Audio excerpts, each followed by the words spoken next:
Will was born in a world full of magic, but he didn't have any magic skills. Despite this, he wanted to become the strongest magician by defeating all the monsters in the dungeon with his sword.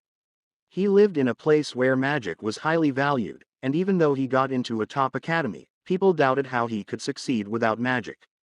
To prove himself, he practiced his sword skills and regularly went into dangerous dungeons. He fought huge beasts that used magic against him, but he dodged their spells and cut them down effortlessly with his fast sword moves. After many battles, he knew he had to face even more monsters to survive. The next day, tired but determined, he went to class where Professor Edward taught them about alchemy and making explosives with sulfur. Edward noticed Will nodding off in the back of the class, so he called out his name. But Will, unaware of this, kept on snoring softly until Edward shouted his name loudly. Startled, Will jumped to his feet immediately. Edward asked Will to come to the front and demonstrate what they had just discussed. With no other option, Will nervously went up in front of the entire class. Edward told him it was very easy, all he had to do was produce flames, and sulfur would be created. Trembling, Will took out his wand and tried to conjure flames with a spell, but to his dismay, not even a tiny spark came out. The students burst into laughter, treating it like a comedy show, but Edward silenced them sternly. Edward looked at Will with disappointment, wondering aloud how someone so good in theory could fail so miserably in practice. He expressed disbelief at Will's lack of practical magic and questioned how he had even been accepted into the academy. Just then, a confident boy named Sheehan with red hair stepped forward. He effortlessly used his flame magic to burn the items on the desk, creating sulfur in the process. While Will shrank back, Edward warned Sheehan against using magic without his permission. Edward emphasized the importance of magic in their world, praising mages as heroes. He made it clear that to succeed at the academy, students needed to excel in magic. He criticized those who couldn't control magic, suggesting they should leave the academy if they couldn't keep up, indirectly telling Will to leave the academy. After class, Sheehan and his friends approached Will, mocking him for only being able to handle low-level dungeon monsters. Just then, Will's childhood friend Colette stepped in and defended him, telling Sheehan to back off because Will was much kinder than him and his gang. Sheehan brushed it off with a laugh, saying that kindness and hard work wouldn't get you far without magic, and then he walked away with his friends. Colette tried to comfort Will, telling him not to worry too much. But Will seemed accustomed to this bullying.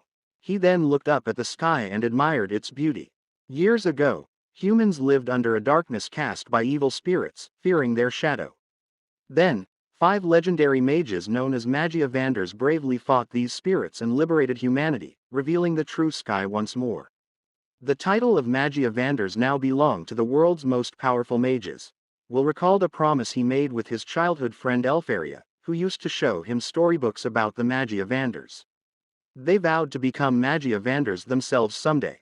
Elfaria fulfilled her promise, rising swiftly through the ranks with her incredible talent to become the youngest Magia Vander in history, residing in the Divine Tower. Meanwhile, Will struggled, barely clinging to their shared dream. Later that day, Will went to meet Professor Walkner, who got furious upon learning that Will had ventured alone into level 7 dungeons. Walkner yelled at him, warning that he could get himself killed one day. Will fell to the ground, apologizing, but he also asked if he would receive any credit for his efforts. Walkner sighed and reluctantly awarded him 2 credits. Will rejoiced, but Walkner then questioned if he still hadn't given up on becoming a Magia Vander. Walkner then explained that to even have a chance at becoming a Vander, Will needed to enter the Upper Institute, which required earning credits in writing, spell work, and combat. Without being able to use spells, Will wouldn't earn any spell work credits, making it impossible to qualify regardless of his performance in the other areas. Will asserted that he was determined to become a Magia Vander no matter what. Walkner reminded him that he first needed to graduate, informing him that he needed 4 more credits by the week's end to continue studying in this academy. This revelation shocked Will, who immediately set out to find monsters that could earn him those credits. Walkner mentioned a monster named Baskerville on the 6th floor that hadn't been defeated yet.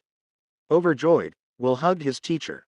However, Sheehan overheard their conversation and decided to head to the dungeons himself to kill the monster before Will, hoping to get him expelled from the academy for lacking credits.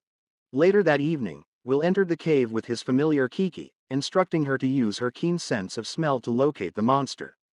However, Kiki seemed hesitant, remembering how she was burned by a Baskerville's breath during their last encounter.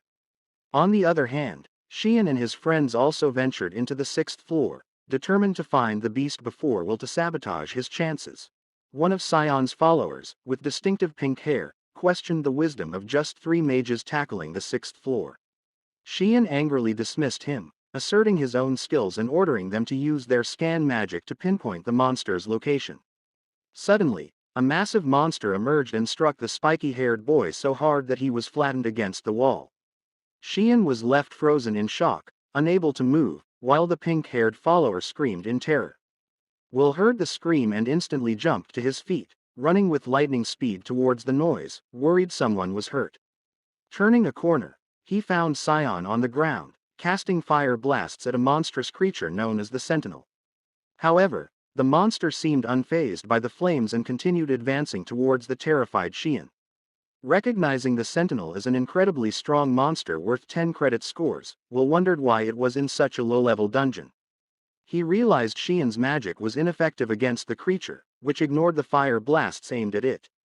Despite Sheehan bullying him in the past, Will hesitated about whether to help or not. Then he remembered Elfaria, who had always seen him as a kind person and had given him a pair of glasses as a gift. Putting on the glasses reminded Will of his true nature.